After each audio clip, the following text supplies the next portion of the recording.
Clare nunca pensó que el mundo que conocía, hecho de ritmos monásticos, albares de cera y pasos medidos, se reduciría a la luz líquida de un amanecer que filtraba los viñedos. Tenía 25 años, manos acostumbradas a curar más con quietud que con palabras, y una calma que escondía una curiosidad nueva por lo que todavía no había vivido. Si vas a quedarte hasta el final, suscríbete y activa las notificaciones. Si esta historia te toca, deja un comentario contando qué te conmovió. Esto ayuda a que más personas encuentren relatos de esperanza y restauración. La carta de Sister Benedicta había sido breve y sin retórica. La clausura del convento obligaba a repartir a quienes vivían allí, y la recomendación para Clare fue casi literal, como una transferencia de confianza. «Cuida y déjate cuidar», había escrito la hermana en el sobre. A los pocos días, Clare se encontró en un coche que cruzaba los viñedos dorados de Napa Valley, mirando pasar hileras de cepas bajo una luz que olía a miel y a lavanda, y con el corazón apretado por la mezcla de miedo y entrega. La mansión era más grande de lo que había imaginado. Maderas oscuras, corredores que olían a cera y libros, un piano Steinway en el salón cuya tapa parecía guardar la memoria de muchas manos. Hope, la encargada de la casa, la recibió con una sonrisa que no era un gesto sino una protección. John, el chofer, movía las valijas con una eficiencia discreta. Los dos tenían la paciencia de quienes conocen la delicadeza entre las paredes de aquella casa. Benedict Harrow la esperaba en un cuarto con ventana abierta a los viñedos, recostado en almohadas como si el colchón fuese una embarcación. Su figura era a la vez frágil y aún imponente, la mandíbula marcada, los ojos azules que no dejaban de escrutar, la voz grave que no se permitía revelar temor. «No sé cómo cuidarme», dijo Benedict en los primeros minutos, y había en su tono una mezcla de orgullo y admitir derrota que le parecía peligrosa a Clare. Ella contestó lo único que sabía hacer y que en silencio le habían enseñado en el convento: ofrecer su presencia sin teatralidad. Sus manos, finas por años de bordado y ungüentos, se presentaron como herramientas. Acordaron una rutina: mañana de higiene, pequeñas compras con Hope, sesiones breves en el piano, donde la casa dejaba caer su polvo de memoria, y tardes de lecturas que Benedict aceptaba con resistencia apenas disfrazada de curiosidad. El primer baño fue un rito a desentrañar. La habitación de baños había sido adaptada con cuidado: agua que mantenía el calor como un abrazo sostenido, aceites con olor a lavanda, toallas que crujían al desplegarse. Clare se movía con la coordinación y el tacto de quien ha velado a los enfermos: primero abrir la jarra, probar la temperatura con el dorso de la mano, hablar con voz baja para que la presencia no fuera un sobresalto. Benedict miraba más que hablaba. A veces sus ojos se perdían en la ventana. A veces se clavaban en Clare como si intentaran medir la distancia entre la dignidad que le quedaba y la necesidad. Cuando ella apoyó las palmas en el borde de la bañera para ayudar a acomodarlo, la piel de él estuvo más fría de lo que la vista prometía. Clare pensó en el convento, en manos que aprendieron a sostener sin prisa, y dirigió el agua con una lentitud que parecía decir: aquí no hay urgencia, solo tiempo. Lo inesperado ocurrió sin grandes gestos, como sucede con las verdades que llegan desprovistas de ruido.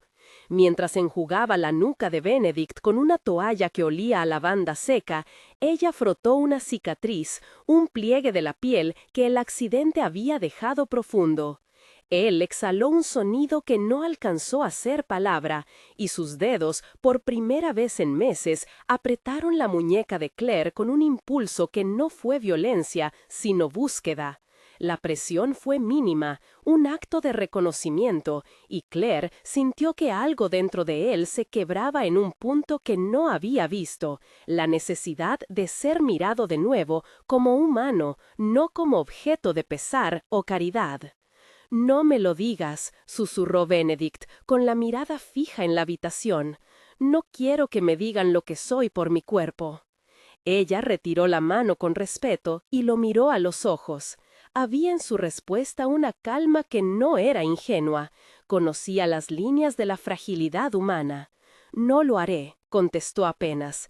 «Estoy aquí para acompañarte, para limpiar, para sostener». La cercanía se volvió un culto cotidiano. Los baños se repitieron como un ritual que, lejos de estancar, abría fisuras donde podían entrar palabras y silencios con sentido.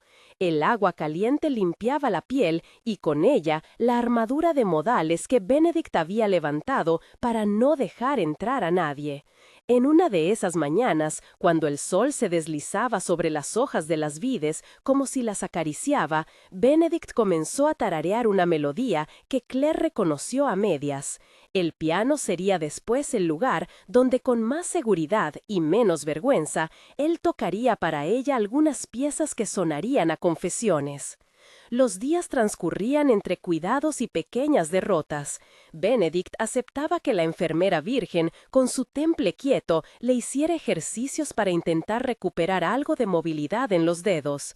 Los médicos hablaban de probabilidades y de meses de rehabilitación. Hope se movía entre la casa como una sombra amable. John solventaba las gestiones sin mucho interés en intervenir en lo humano. Claire, en cambio, vivía con una intensidad que el convento no la había enseñado a nombrar. La concentración en el detalle, la ternura en la rutina, la sensación nueva de que su cuerpo podía provocar un efecto en otro cuerpo que no fuera el del silencio. Una tarde, mientras doblaba toallas en la sala de servicio, Claire encontró en la lavandería una caja de cartas atadas con una cinta ya frágil. No era un objeto que buscara. Apareció, como suelen aparecer los recuerdos que las casas guardan en rincones olvidados. Abrió la caja con la discreción de quien no quiere violar lo ajeno, y, entre sobies y páginas, vio el nombre que no esperaba: Isabela. No era su propia escritura, sino la letra de una mujer que había sido amada o que había amado con una fuerza que dejaba marcas. Las cartas estaban fechadas años atrás, firmadas con abreviaturas que hablaban de un vínculo profundo y a la vez confuso. El hallazgo no era solo curioso, traía implícita una trama que la casa había mantenido en silencio. Claire llevó la caja al cuarto donde Benedict escuchaba la radio con volumen mínimo. Él la miró al entrar y esa mirada fue una mezcla de sorpresa y, por primera vez, de pánico contenido. «No toques eso», dijo, con voz que intentó ser autoritaria, pero que no logró sostener la coraza. «Hay un nombre», respondió Claire, sin mostrar la carta aún. «Isabela. ¿Es ella?» El silencio en la habitación se volvió una parábola. Benedict dejó la radio encendida y sin moverse buscó palabras que se le trababan como cuerpos en la garganta. «Mi hija», dijo al fin, y la palabra quedó flotando con una gravedad que Claire sintió como un llamado. «La perdí, antes del accidente. No supe cuidarla, y luego perdí el tiempo, creyendo que la distancia la protegía». Claire dejó la caja sobre la mesa. La casa parecía sostener el aliento. Fuera, los viñedos se mecen con una indiferencia que resultaba exasperante y tranquilizadora. Ella era, en ese momento, un puente entre alguien que había vivido en clausura y la vida compleja de una familia rota. No podía saber todavía si las cartas eran la llave o la piedra que cerraría todo. Pero sentía que en su fuerza ínfima, en esas manos que lavaban y enjugaban, se concentraba ahora una responsabilidad que iba más allá del cuidado físico. Benedict, con los ojos vidriosos, habló de Isabela como se habla de un país perdido, con mapas imprecisos, con nostalgia, con culpa. Claire escuchó y no juzgó. Entendió que su lugar sería acompañar la reconstrucción, y algo en ella respondió con una valentía que no era suya por nacimiento, sino aprendida en actos pequeños. Quedarse en el cuarto cuando otros se marchaban, sostener la mirada en el momento en que Benedict necesitaba admitir su error. Las cartas abrieron un camino de preguntas y pasos. Hope aconsejó cautela. Valentina, la ex esposa, no había aparecido todavía en escena, pero su nombre circulaba en murmullos, una sombra elegante que, según se decía, sabía usar la ley y las cuentas bancarias como instrumentos puntuales. Claire no conocía a Valentina, pero la observación de Hope bastaba para crear una tensión prudente. En la casa podrían encontrarse afectos y demandas, lealtades y chantajes. Mientras tanto, el piano, ese viejo Steinway en el salón, comenzó a ser un puente menos literal entre ellos. Benedict, con manos que habían perdido fuerza, intentaba tocar escalas con los dedos que Claire ayudaba a estirar. A veces, ella sentía la humedad de la piel de él en su propia mano cuando la guiaba. Otras, la música rompía en notas torcidas que se convertían en risas contenidas. Había algo curativo en esos minutos, la sensación de que el cuerpo y la memoria no estaban completamente derrotados, sino en espera de un estímulo adecuado. La rutina tenía, sin embargo, retos inesperados. Un día, al volver de un mercado con Hope, Claire vio a una mujer en la entrada de la propiedad, Valentina. Vestía con sobriedad calculada y un abrigo que no era de temporada.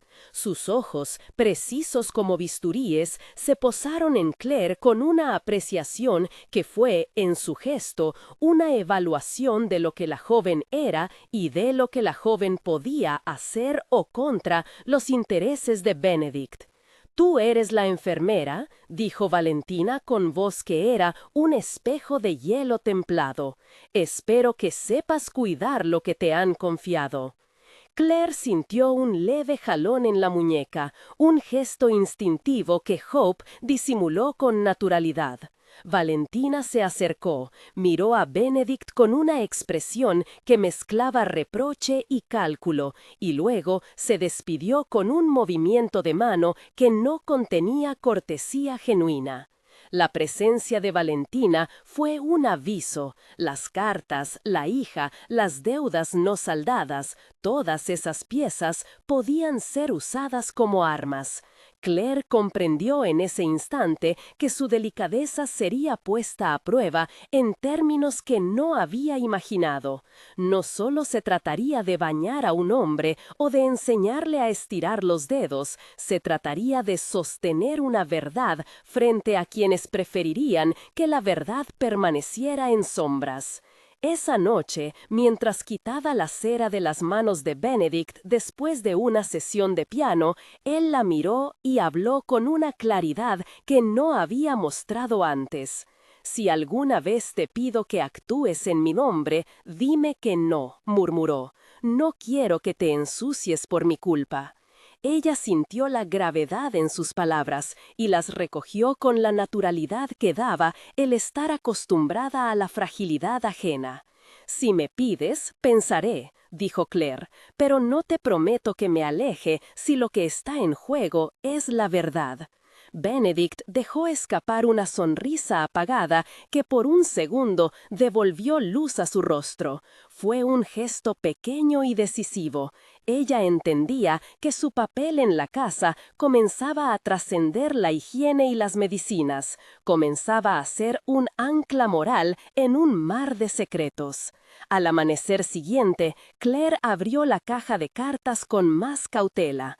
Ahora, la investigación le parecía menos una indiscreción y más un deber humano. Si había una hija a quien encontrar, si existía alguien llamado Isabela que merecía saber la verdad sobre su padre y sobre lo que había sucedido, ella no podía mirar hacia otro lado.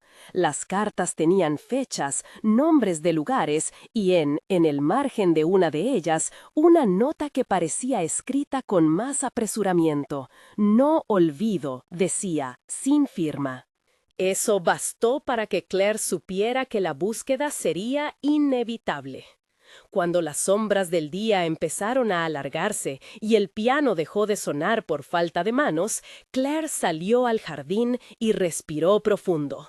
El aire llevaba el dulzor de la tierra, la promesa de frutos, y en esa tarde un pensamiento se instaló en su pecho. Cuidar es también reparar aquello que la ausencia rompió.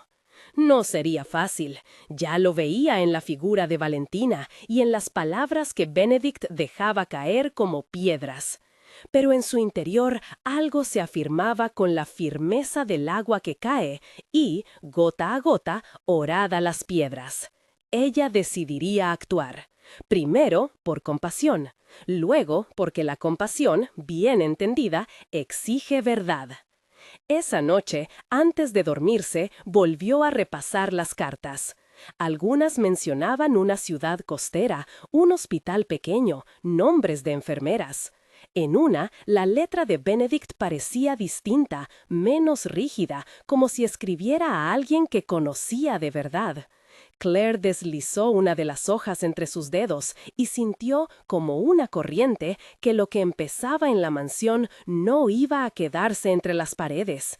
Había una hija allá afuera, y con cada baño, con cada nota de piano torcido y con cada gesto de cercanía, la posibilidad de reparar se acercaba. No sabía todavía cómo enfrentar a Valentina, ni cómo encontrar a Isabela. Solo sabía que no podía contentarse con ser un rostro más en la casa. A la mañana siguiente, mientras preparaba un ungüento, escuchó pasos que no pertenecían a la rutina. John pasó por la cocina y dejó caer una frase al pasar que se pegó como una lija a la piel. Han salido documentos para revisar la tutela. Fue una palabra pequeña que anunció consecuencias grandes. Claire sintió, otra vez, que el ritmo del hogar se aceleraba y supo que, para bien o para mal, la caja de cartas que había encontrado ya no podía ser guardada en un estante. Tenía que abrirse camino, como la música, para llegar a donde debía. Entonces, con la misma calma con la que iba a bañar a Benedict, se encaminó a su cuarto. Para prepararse, el cuidado no sería solo físico a partir de ese momento, iba a implicar decisiones y quizás enfrentamientos que pondrían a prueba todo aquello que había aprendido en el convento sobre servicio, dignidad y verdad. Claire dobló con calma la gasa donde acababa de mezclar el ungüento y dejó que el olor terroso de la lavanda llenara la cocina. Afuera, el jardín se recogía en la penumbra, las hojas se cerraban como manos cansadas. Ella sintió que la casa, enseñada por la rutina, ya la miraba de otra manera, había tomado partido. Aquella sensación la sostuvo mientras recogía las cartas en un paño. Cada hoja parecía respirar todavía, como recién arrancada de la vida de alguien. No podía, pensó, limitarse a custodiar papeles. Si existía una tutela en trámite, si la familia de Benedict buscaba atar su nombre a un documento, la verdad debía incorporarse a la balanza. No se trataba de ganar una discusión de herencia. Se trataba de no permitir que una ausencia fuera transformada en olvido y con él en injusticia. A la hora del almuerzo, John apareció en la cocina con el sobre que había dejado caer la mañana anterior. Tenía las manos manchadas de tinta, la corbata torcida y la expresión de quien considera los problemas como mapas por descifrar. Claire lo observó abrir la hoja con lentitud. Él no pareció sorprendido de verla allí. Han salido documentos para revisar la tutela, repitió, mirando la fecha. La empresa de abogados envió el aviso. Hay plazos, hay procedimientos que cumplir. ¿Puedo verlos?, preguntó Claire, con la voz medida que adopté en el convento para pedir permiso. John vaciló un instante, midiendo no solo la cortesía, sino la conveniencia. Sabía, ella lo sabía, que una asistente no tenía acceso automático a asuntos legales. Pero la mirada de Claire, tranquila y firme, rompió al final la espesura de su comodidad. No, todavía no, dijo. Hay formalidades. El tutor presente tiene prioridad para revisar. Es un trámite. Claire guardó silencio. No quería antagonizar sin más, no era su modo, pero tampoco iba a permitir que la burocracia fuera un velo que protegiera decisiones tomadas a espaldas del afectado. Recordó las palabras de Benedict: si alguna vez te pido que actúes en mi nombre, dime que no. No podía traicionar esa petición, aun cuando él le hubiera pedido cautela. Si hay una hija, dijo ella con suavidad, tiene derecho a saber. Si hay documentos sobre su tutela, quien los revise debería saberlo. No es correcto que se decida sin que alguien a quien afecte pueda ser localizado. John cerró el sobre con un golpe seco, y por primera vez pareció sentirse agobiado por algo que no fuera un dato técnico. No todo lo que parece justicia es justa, respondió. A veces la ley es solo un mecanismo. No quiero problemas para Benedict. Nadie quiere problemas, replicó ella. Tampoco quiero ver a una persona borrada por la conveniencia de otros. Él la miró, y por un instante, Claire, que había aprendido a leer silencios, creyó verla recordar el tiempo en que había elegido esta casa para su vida. Fue una imagen fugaz, John joven, prometedor, con certezas, luego con las certezas endurecidas en contratos y agendas. Cuando habló, su voz era otra. Si insiste en entrometerse, puedo pedirle al juez que la excluya, dijo con una frialdad mecánica. Claire sintió cómo la sangre hacía un ruido leve en sus oídos. No era la amenaza que la asustaba, sino la intención que la movía: usar la ley como freno, emplearla para acallar vínculos incómodos.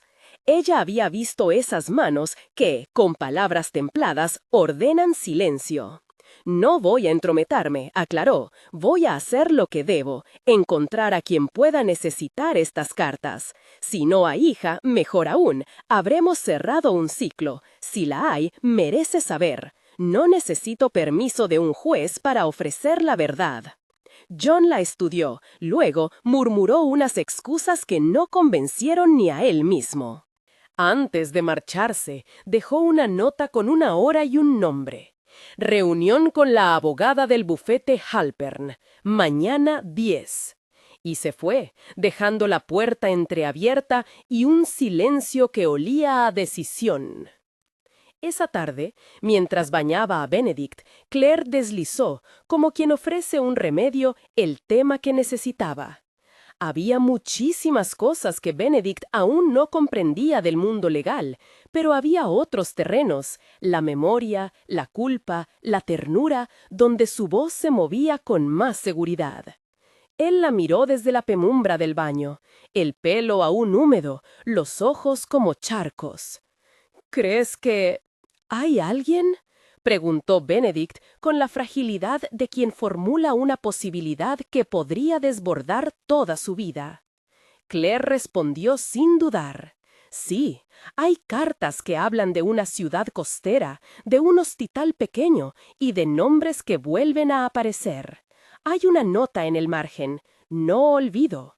Eso me dice que alguien esperó. Benedict cerró los ojos y su mano encontró la suya, temblando. «Hace años», murmuró. «Fue antes de que conociera esta casa. Hice promesas que no supe mantener. Y después callé. No sé si fui cobarde o cauteloso. No sé». Se detuvo, como si el resto de la frase fuese una roca que no podía mover. «No vamos a juzgar el pasado ahora», dijo Claire. «Vamos a hacer lo que podamos. El pasado es una habitación que debemos abrir con cuidado. Puede doler, pero también libera». Sus palabras lo alcanzaron. Benedict, quien hasta entonces había guardado su historia como quien esconde un objeto frágil, dejó escapar una risa breve, sin humor.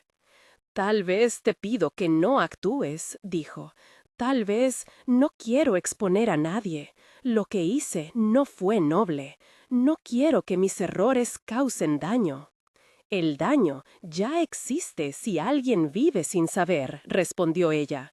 «Tu verdad no libera únicamente a quien la recibe, también te libera a ti. No puedes pedir que la mentira te proteja. Benedict no contestó. Al fin, sus dedos soltaron los de Claire.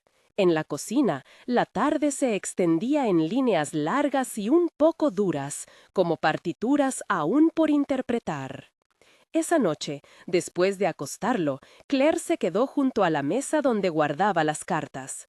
Hizo una lista con los nombres que aparecían: celebrante de bautismo, nombre de una enfermera, Ana Moretti, el nombre de la ciudad, Puerto Salina. Los datos eran toscos, pero eran puntos que podían anudar una historia. Si hallaba a Ana Moretti, quizá ella recordaría. Si encontraba el hospital, quizá había registros. Si hallaba a la hija, Isabela se llamaba, quizá todavía quedaba tiempo para el consuelo. Decidió actuar en orden, copiar las cartas, verificar las fechas, seguir hilos. No haría saltos imprudentes que pusieran en peligro la salud emocional de Benedict ni la estabilidad de la casa. Pero se daría prisa. La tutela y los plazos no esperan. A la mañana siguiente, antes de que saliera el sol, Claire se dirigió al convento donde había pasado años y pidió a Sor Lucía un favor que no tenía nada de religioso: acceso a la vieja hemeroteca municipal y a las llamadas obras sociales que la congregación había financiado en el litoral. Sor Lucía, que la conocía desde niña, no la miró con sorpresa. Comprendió la urgencia con la que Claire hablaba y prometió ayuda. La congregación tenía contactos. Alguien recordaría nombres, hospitales, una enfermera que había cuidado a una mujer joven. Mientras tanto, en la casa, Valentina caminaba con su traje oscuro por los pasillos, como si cada planta fuera un testigo. Claire la encontró en la sala, ordenando viejos expedientes con una minuciosidad que parecía cubrir otro propósito. Valentina alzó los ojos y sonrió con esa cortesía afilada que antes Claire había notado. «Tú pareces decidida», dijo Valentina, «casi temeraria. ¿Es propio de las religiosas inmiscuirse en asuntos privados?»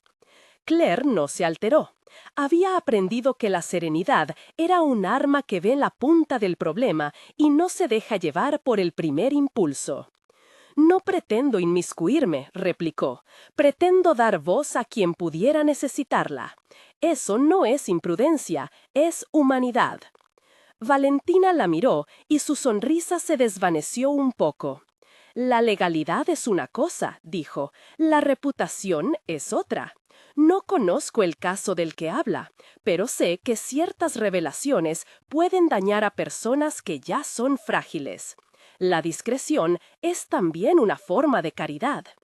«La discreción no debe convertirse en silencio que castiga», respondió Claire. «Hay una niña en algún lugar que lleva un nombre y quizá un derecho». Valentina apoyó la mano sobre la mesa, como midiendo la madera. «Cuidado, Claire», dijo con voz baja. «Las buenas intenciones, cuando no están guiadas por prudencia, pueden abrir heridas que no se cierran. ¿Estás segura de estar preparada para eso?» La pregunta no era inocente, buscaba vaciarla de resolución. Claire, sin embargo, vio detrás de la pregunta algo que Valentina no admitía: miedo. Miedo a que la verdad trastorne la posición de quienes se beneficiaban de la opacidad. Claire respiró hondo. «Estoy preparada para lo que haga falta», contestó. «No por heroísmo, sino por justicia, y porque Benedict mismo, de alguna manera, podría querer esto». Valentina se quedó en silencio, y tras un momento clavó la vista en la ventana, como si buscaba afuera una excusa. «Ten cuidado con lo que tocas», murmuró. «Algunas cosas, una vez abiertas, no vuelven a su sitio». Claire le ofreció una sonrisa suave, sin ironía. «Cuando la verdad es necesaria, mejor que no vuelva a su sitio». Valentina no replicó. Se retiró dejando una estela de formalidad tensa. Claire cerró los ojos por un instante y sintió el peso que ahora tendría que llevar. no solo la búsqueda de una hija perdida, sino también la confrontación con quienes preferían el silencio.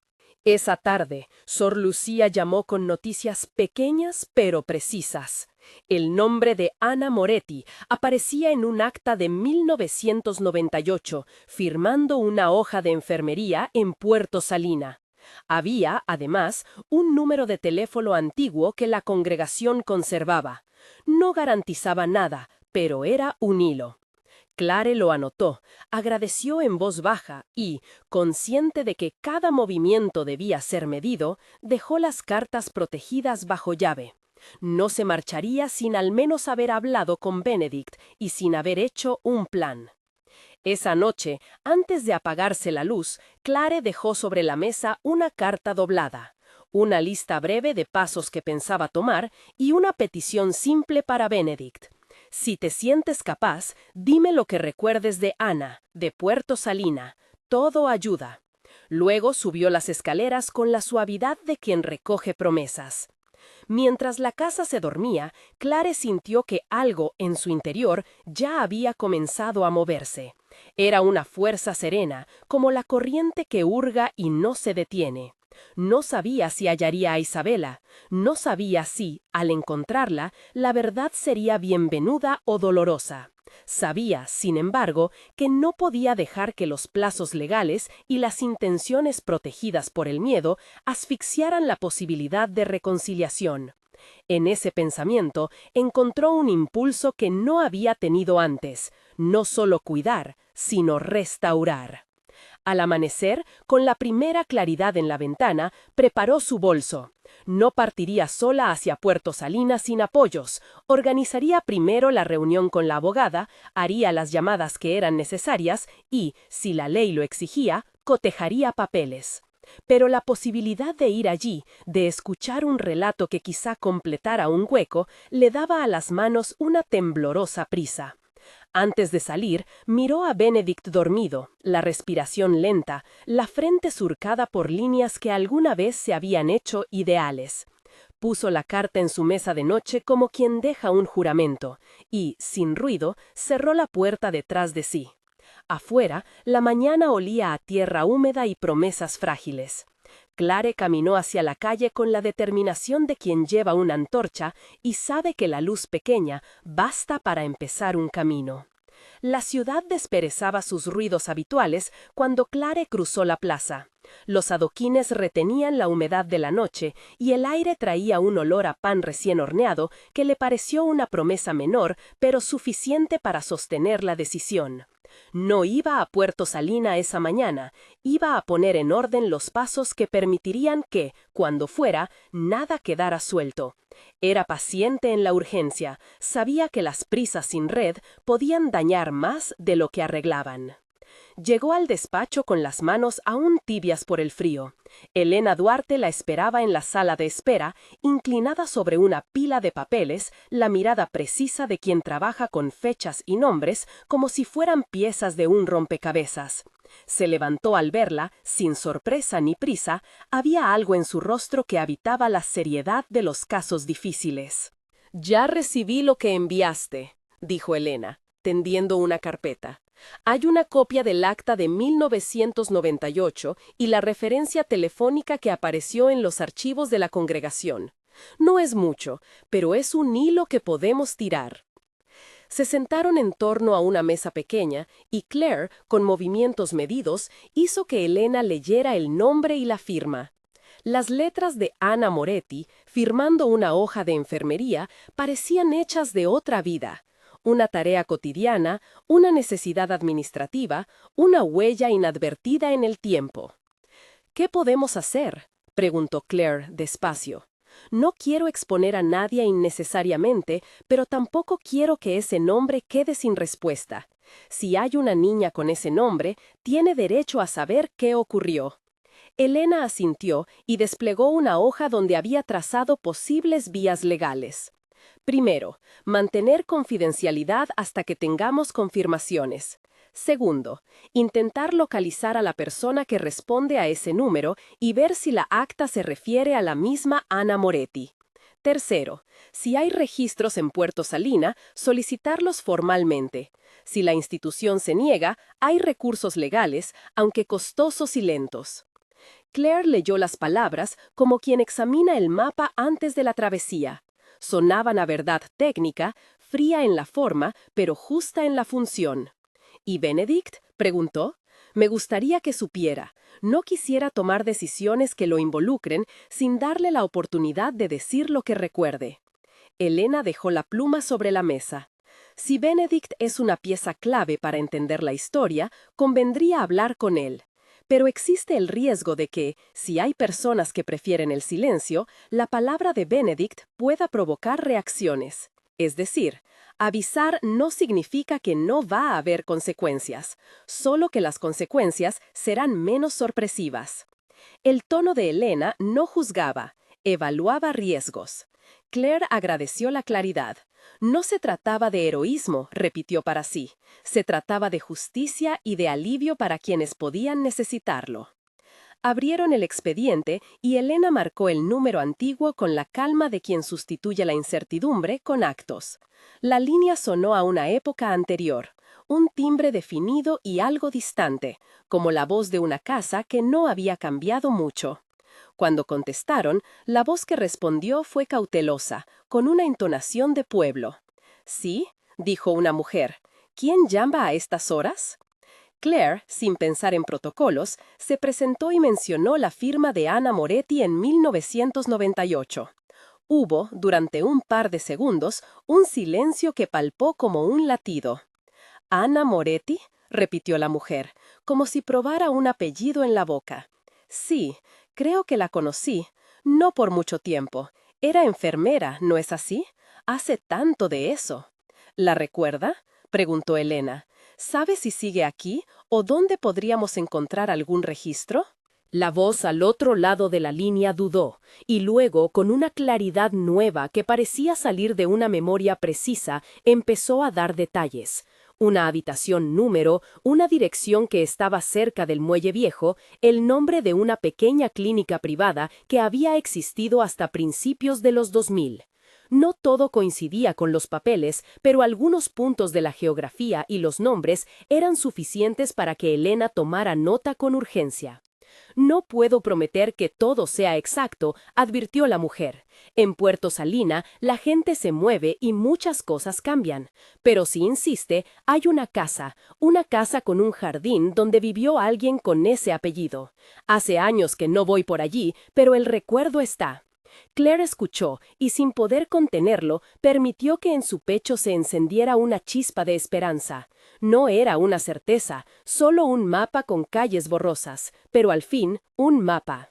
Colgaron con la promesa de reencontrarse con esa mujer si hacía falta, y Elena cerró los ojos un instante, como midiendo la responsabilidad. «Podemos preparar una solicitud formal de registros esta semana», dijo, «pero Claire, si vas a Puerto Salina, convendría hacerlo con discreción. Valentina tiene razón en parte. La reputación de personas vulnerables puede verse afectada. Hay que encontrar un equilibrio entre transparencia y protección».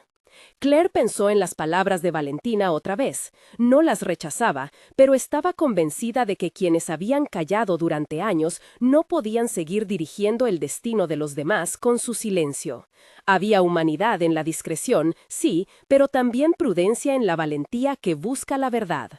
«Quiero ir con testigos», dijo finalmente, «no para armar un espectáculo, sino para que todo lo que descubramos tenga respaldo. Si encontramos a alguien que se llame Isabela, no quiero que su encuentro sea una invasión, sino una posibilidad para que ella decida». Elena asintió y tomó notas. Una visita exploratoria, un abogado local que pudiera facilitar permisos, la posibilidad de pedir una orden de acceso si la clínica se negara a entregar archivos. Las palabras trazaron un protocolo que a Claire le pareció sólido. Había pasos, había manos que sostendrían la búsqueda. Antes de salir del despacho, Claire llamó a Sor Lucía por teléfono. Quería confirmar los detalles del acta, preguntar por el número y agradecer la discreción. La hermana respondió con su voz calma y templada, como una vela que no se apaga. Hija, me alegra que sigas con esto, dijo Sor Lucía. He rezado por quien quiera que sea esa niña. Si necesitas algo de la congregación, lo tendrás, pero hazlo con cuidado, por el bien de todos. Claire agradeció, y al colgar, sintió que la red de ayuda se ampliaba. No era una soledad heroica, sino una embestida colectiva de pequeños cuidados. La tarde llegó con un sol tibio y un viento que olía a sal marina. Elena y Claire planearon una visita preliminar a Puerto Salina para el viernes siguiente. No sería una embestida. Serían 2, quizá 3 personas, con papeles en regla y una intención clara. Claire prometió a sí misma que avisaría a Benedict antes de salir, que buscaría su palabra y su verdad. La promesa la ancló de nuevo en su lecho de responsabilidad. De regreso a la casa, subió por la misma escalera lenta y familiar. Benedict estaba en el estudio, leyendo algo en voz baja, y al verla, su expresión se mezcló entre el alivio y la inquietud. Ella le tendió la carta que había dejado la noche anterior, y él la tomó con manos que ya no eran las mismas de antaño. Había en ellas un temblor que no era solo por la edad. «La leí», dijo Benedict sin levantar la vista del sobre. «No sé cuánto puedo ayudar, Claire. Mi memoria tiene grietas donde antes había nombre y detalle». Ella se sentó frente a él y, con la calma de quien ha hecho su deber, comenzó a explicarle los pasos. La aparición del nombre en el acta, la posibilidad de registros en Puerto Salina, el número que, tal vez, conducía a recuerdos. Benedict la escuchó, y con cada palabra parecía recuperar fragmentos que había cerrado en un cajón por vergüenza o por dolor. «Ana Moretti», murmuró. «El nombre me resuena, no tanto como para reconstruir la historia, pero sí lo suficiente para sentir un peso en el pecho. Puede que haya sabido algo en su tiempo, o puede que solo fuera una cara entre otras en una sala de cuidados. No lo sé con certeza». Claire tomó su mano sin pedir más pruebas que la disposición. Su propósito no era culpar, ni liberar demonios antiguos, sino armar un relato que, cuando llegara a la niña, si era ella, le permitiera entender los huecos. «Entonces iremos con prudencia», dijo Benedict finalmente. «Si quieres que vaya conmigo, iré. Si prefieres que me quede, entenderé. Pero no quiero ser quien esconda la verdad por miedo». La oferta le llegó a Claire como una tregua que no esperaba. Había en la voz de Benedict una reparación posible, no una absolución, sino una participación en la búsqueda. Ella lo miró y, por primera vez en muchos años, vio en él la decisión de quien desea corregir sin retóricas, con actos. «Me gustaría que vinieras», contestó, «no porque te condene, sino porque tu testimonio puede ser necesario, y porque, si hay reconciliación por hacer, prefiero que la hagamos juntos». Benedict asintió. El peso en su pecho no desapareció, pero se volvió compartido, y Claire supo que eso, en sí, era ya una forma de avance. Esa noche, cuando la casa se adormeció, Claire preparó otra lista. Gente a quien debía contactar en Puerto Salina, documentos que sería necesario solicitar, un esquema de apoyo emocional para quien pudiera aparecer en la búsqueda. Cada nombre que anotaba era una promesa de acompañamiento. Cada línea, una defensa contra la soledad que tantas veces había convertido la verdad en una condena. Y en su cuaderno, junto a los pasos, escribió una frase corta que le servía de guía: buscar no para destruir, sino para devolver. Fue una frase simple, afilada por la noche y la determinación. Antes de apagar la luz, la leyó en voz baja y la colocó en su memoria como un amuleto. Vendría Puerto Salina. Vendrían las preguntas incómodas, los silencios que pesan, las explicaciones a medias. Vendrían también las respuestas que podían curar o abrir nuevas heridas. Pero Claire ya no retrocedía. Sabía que la voluntad de encontrar a una niña, devolviéndole su nombre, merecía el riesgo de romper la comodidad de los que prefieren el olvido. El viernes amaneció con niebla en el puerto. El plan era sencillo en su intención: viajar temprano, ubicarse sin anunciarse, hablar con quienes podían recordar a Ana Moretti y, en caso de hallar algo vivo, ofrecer compañía y opciones, no demandas.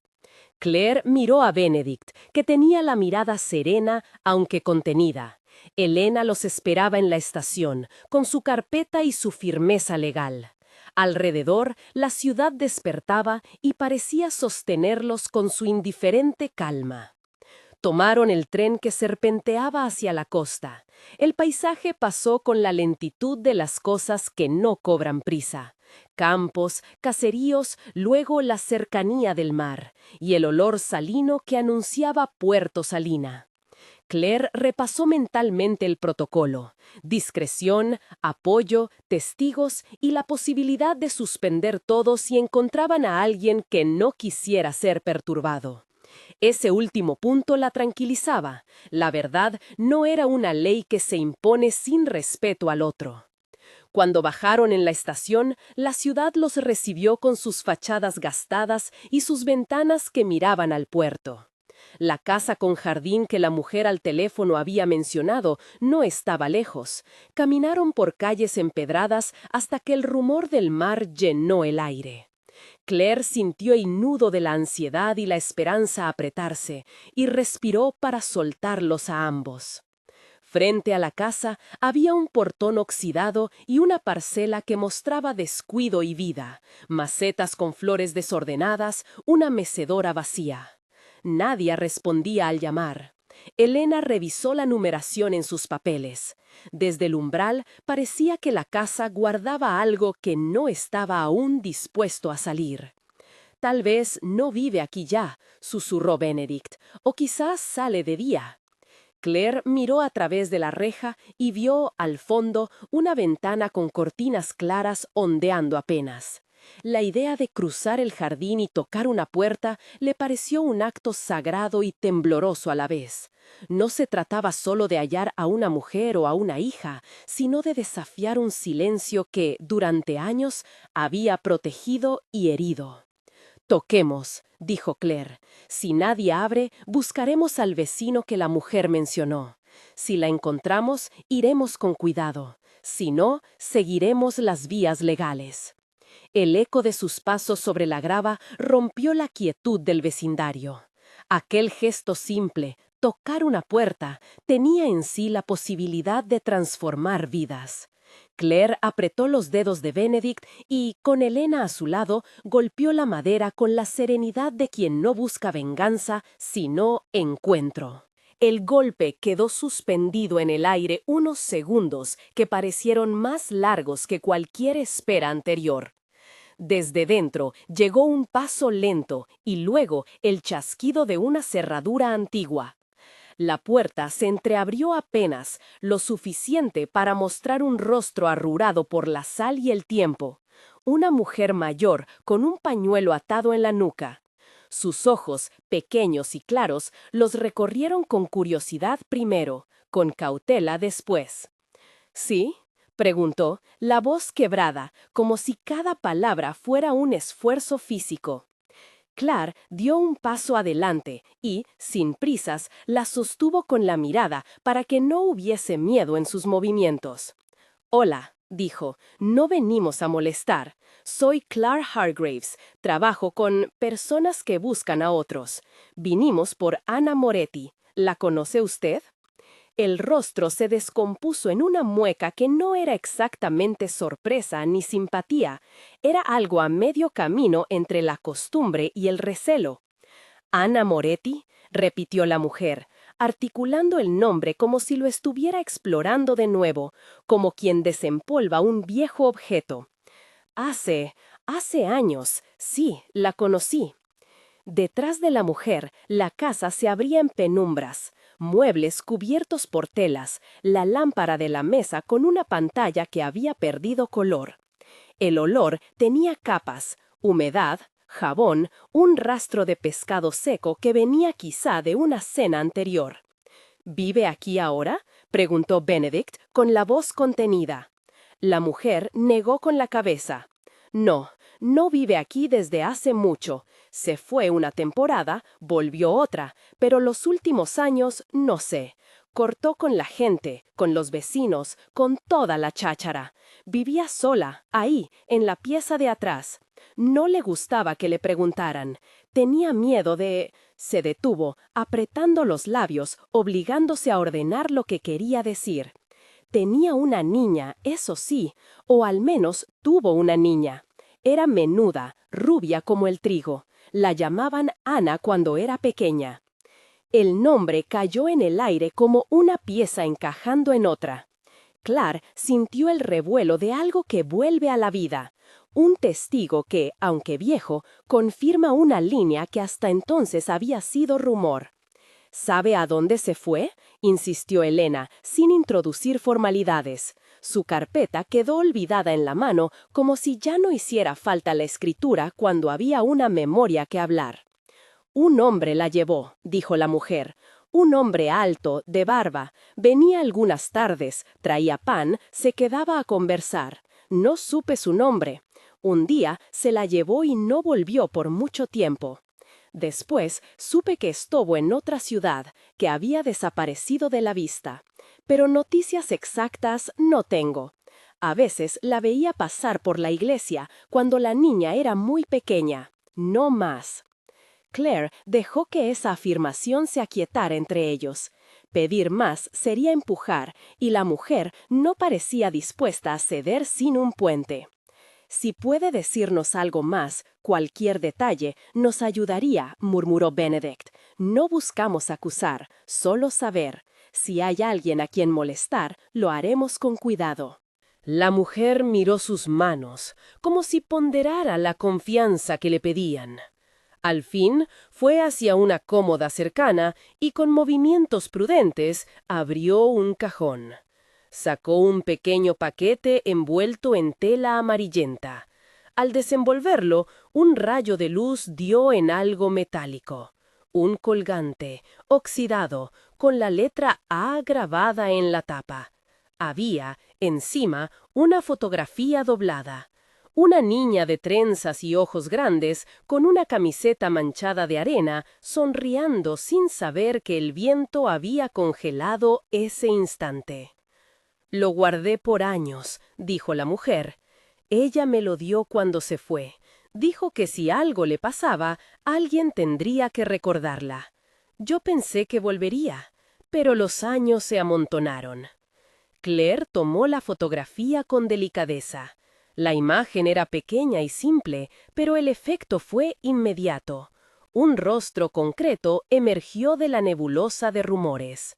La niña tenía una marca en la ceja, una pequeña luna blanca y una expresión que era a la vez desafiante y dulce. ¿Puedo?, preguntó Claire, la voz apenas un hilo de respeto. La mujer asintió. Los dedos de Claire rozaron la esquina de la foto y por un instante la habitación pareció latir con memorias. Risas, puertas cerradas, un sonido de pasos apresurados contra la lluvia. Benedict se mantuvo a su lado, los músculos tensos, como si la imagen hubiese activado en él algo más que curiosidad profesional. ¿Tiene algo escrito? ¿Una dirección antigua?, preguntó Elena. La mujer frunció el ceño y buscó dentro del paquete. Sacó un sobre que se había amarillado en los bordes. No era un documento oficial, sino una carta doblada, la tinta corrida en algunos trazos. Al desplegarla, Claire vio una caligrafía apurada. No se permitió leer todavía. Saber que existía bastaba para reordenar su plan. «Me da miedo que anden por aquí repitiendo preguntas», dijo la mujer. «La gente cambia. Algunos ya no quieren ser removidos. Si van a buscar, prométanme algo, que lo harán con cuidado. No todo recuerdo es bienvenido». La súplica no tenía dramatismo. Era una precaución nacida del tiempo. Claire sintió que no pedía protección para ella misma, sino para la niña de la foto, por la que aquella anciana había guardado un colgante como si fuese un talismán. «Prometemos hacerlo con cuidado», respondió Claire. «Prometemos respetar y acompañar. No vamos a forzar a nadie contra su voluntad». La mujer mantuvo la mirada un momento, buscando la honestidad en sus palabras. Tras un silencio, asintió con un gesto minúsculo. Tomó una silla y se la acercó a la puerta. La posición era una invitación moderada a que entraran un poco más, a que no se limitaran a la frialdad de la calle. «Hay algo más», dijo, casi en voz baja. «Antes de que se fuera, me dejó una caja pequeña. Dijo que si algún día alguien la buscaba, allí estaría alguna pista. Yo no la abrí. Tenía miedo de mirar lo que me dolía. Si quieren, puedo traerla». Sus manos temblaron al hablar y Benedict apoyó la palma sobre su hombro de forma instintiva. Elena se inclinó hacia adelante y Claire supo que el siguiente paso era elegido, no por estrategia, sino por la humanidad que conecta a quien pregunta con quien guarda. «Tráigala», pidió Claire, no para exponerla, sino para leerla con cuidado, aquí delante de usted. Si hay algo que deba quedarse cerrado, lo respetaremos. La mujer se retiró con paso lento hacia una alcoba y regresó con una caja de hojalata pintada en tonos ya desvaídos. Sobre la tapa, una flor azul quedó apenas esbozada. Se la ofreció con ambas manos, como quien entrega un recuerdo que pesa. Cuando la entregó, la tapa crujió bajo sus dedos. Claire colocó la caja sobre la mesa de entrada con la precaución de quien abre algo que pertenece a otro tiempo. Elena sacó unos guantes de su bolso, por costumbre, gesto profesional que apenas rozó la escena. Y Benedict apoyó la mano sobre la tapa, no para abrirla él, sino para anclar el momento. Lo que seguiría no sería una rutina, sino un encuentro con lo que alguien había decidido guardar. Los tres respiraron al unísono. Claire posó los dedos en la tapa, sintió la frescura del metal y el leve polvo de tantos inviernos. Entonces, antes de inclinarse a mirar el interior, miró a la mujer que les había dado la caja y afirmó con suavidad: «Lo haremos juntos. Si hay algo que deba esconderse, lo respetaremos. Si hay una verdad que puede devolver un nombre, la leeremos con cuidado». La mujer cerró los ojos y cuando los volvió a abrir, su mirada había cambiado.